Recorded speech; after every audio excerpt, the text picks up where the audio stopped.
Им что-то отрыгнуло. Нельзя снять эту крышку, потому что ремень не дают. Сейчас снимем ремень и посмотрим, что там за херня.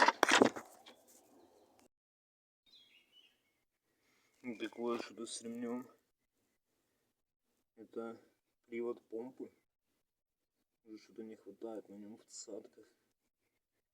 Сейчас еще сниму вот этот ролик и сниму вот эту крышку. Смотрите, как до половины ролик оборвало. И вот такое с ремнем произошло. Еще чуть-чуть и приплыли.